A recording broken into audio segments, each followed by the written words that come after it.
अस्सलामुअलैकुम, welcome to सादर vlog YouTube channel. Saudi में जो लोग काम कर रहे हैं उनका सवाल है कि मेरा कफिल या कंपनी मुझे फाइनल एग्जिट नहीं दे रहा है या टाइम से मुझे सैलरी नहीं दे रहा है, मैं अपना स्पॉन्सरशिप चेंज करना चाहता हूं या बगैर कफिल कंपनी को बताया अपने देश वापस जाना चाहता हूं, किस तरह जा सकता हूं। इंडिया से सऊदी जो लोग नए वीजे पे आते हैं, आने के बाद थोड़ी सी गलती की वजह से फंस जाते हैं, उनका सवाल है कि आए हुए 2 महीने हो गए, 3 महीने हो गए, कफिल 5,000 10,000 रियाल मांग रहा है, अब मुझे वापस जाना है, इसका क्या प्रोसेस है। तो आज की इस वीडियो में बहुत ही आसान और सिंपल प्रोसेस है और आप लोगों के साथ पूरी डिटेल में शेयर करने वाला हूं। तो इस वीडियो को कभी से लाइक कर दीजिए और चैनल पर पहली बार चैनल को सब्सक्राइब कर लीजिए। कोई भी वीडियो अपलोड करो तो उसका नोटिफिकेशन आप सबसे पहले हम बात कर लेते हैं जो लोग सऊदी में काम कर रहे हैं, काम करते हुए 2 साल 3 साल कंप्लीट हो गया और टाइम से सैलरी मिल रहा है, इकामा भी वैलिड है। उनका सवाल है कि बगैर कफिल या कंपनी को बताए किस तरह मैं फाइनल एग्जिट जा सकता हूं और दोबारा मैं इस कंट्री में आ सकता हूं। तो आप बिल्कुल जा सकते हैं। जाने के इसमें 3 रास्ते हैं। ये 3 रास्ते कौन कौन से इसमें पूरी डिटेल में क्लियर करेंगे और जिसका इकामा एक्सपायर है और पासपोर्ट नहीं है उसके लिए भी जो स्टेप है ये बहुत ही ईजी है। सबसे पहला नंबर, अगर आपका कफिल या कंपनी आपको छुट्टी नहीं दे रहा, टाइम से सैलरी और इकामा वैलिड है, तो इस केस में आप सीधा मकतब अमल जाएंगे। जब आप मकतब अमल में जाएंगे तो वहां जाकर के आपसे पूछा जाएगा कि आप क्या प्रॉब्लम है जो आप यहाँ पे आए। तो आप उसे कह सकते हैं कि मुझे फाइनल एग्जिट जाना है, मुझे काम करते हुए 2 साल कंप्लीट हो गया। तो वो आपसे कहेगा कि जो आपका कफिल है या जो कंपनी है आप उसे नोटिस दिए हो, तो आप उसे कह सकते हो हमने उसे नोटिस दिया और मैं उसे बोला हूँ फाइनल एग्जिट जाने के लिए, तो वो नहीं सुन रहा है। तो इसके लिए आपसे कोई सबूत नहीं मांगा जाएगा। वो एक फॉर्म को फिलअप करेंगे और फिलअप करके एक कॉपी आपको दे दिया जाएगा, उस पर टोकन नंबर होगा। फिर आपको वो टाइम देगा 15 दिन 20 दिन 1 महीना, जिस हिसाब से वहाँ पे भीड़ होगा उस हिसाब से उतने दिन बाद आपको बुलाया जाएगा। इस बीच में वो आपका जो डिटेल है उसे चेक किया जाएगा, आपके ऊपर किसी चीज का फाइन नहीं है या आपका कोई ब्लॉक हरूफ तो नहीं है या आपके ऊपर कोई नॉर्मल हरूफ तो नहीं लगा है। उसके बाद जब आप जाएंगे उस टाइम में जाने के बाद फिर आपको फिर एक दूसरा टोकन नंबर जारी करके एक स्लिप दे दिया जाएगा। फिर वो आपको डिपोर्टेशन सेंटर भेजा जाएगा, वहां जाकर के आप फिंगर लगाएंगे। फिंगर लगाने के 1 से 2 दिन के अंदर आपका एग्जिट लग जाएगा।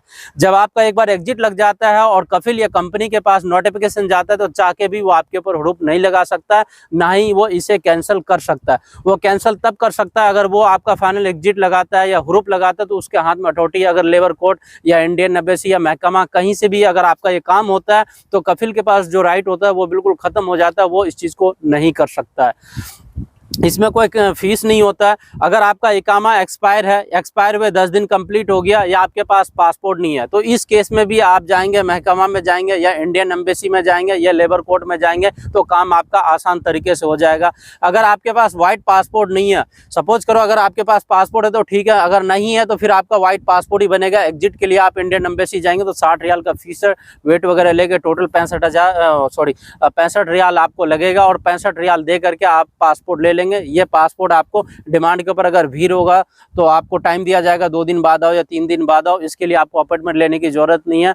अगर ज़्यादा भीड़ नहीं होगा तो 2 घंटे के अंदर आपको पासपोर्ट दे दिया जाएगा और उसके बाद आप एग्जिट लगा करके जा सकते हैं। आप दोबारा सऊदी में एंट्री कर सकते हैं।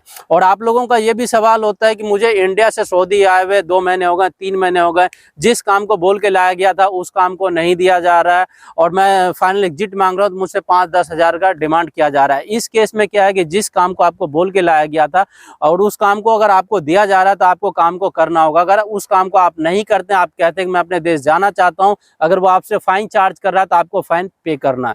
अगर उस काम के जगह किसी और काम को आपसे करवाया जा रहा है तो आप लेबर कोर्ट में जाकर के उसके शिकायत कर सकते हैं, वहां जाकर के आप केस दर्ज कर सकते हैं। और केस करने के लिए 2 कैटेगरी है। सबसे पहला नंबर, आपको लेबर कोर्ट में जाके केस फाइल करना होगा। दूसरी कैटेगरी होता है आप जिस भी एरिया में रहते हैं हर जगह पे मकतबा है, ऑनलाइन आप केस को फाइल करेंगे। जब आप फाइल करेंगे तो आपके पास एक मैसेज आएगा, उस पर एक लिंक भी आएगा, उस लिंक को क्लिक करेंगे तो एप्लीकेशन डाउनलोड करना। उस एप्लीकेशन को आप डाउनलोड कर लेंगे, उस पर टाइम दिया और डेट दिया जाता है कि इस डेट में आपकी सुनवाई होगी। उस डेट में एक साइड जो आपका ये जज है वो और दूसरा कफिल और तीसरा आप, तीनों एक जगह पे रह करके बात करेंगे। जो भी आपका प्रॉब्लम है, जो भी समस्या आप उसे बता सकते हैं। अगर आपको अरबी नहीं आता है तो थोड़े बहुत जिसे अरबी आता है आप उसे साथ में रखें ट्रांसलेट का, तो आपका इस तरह से काम हो जाएगा।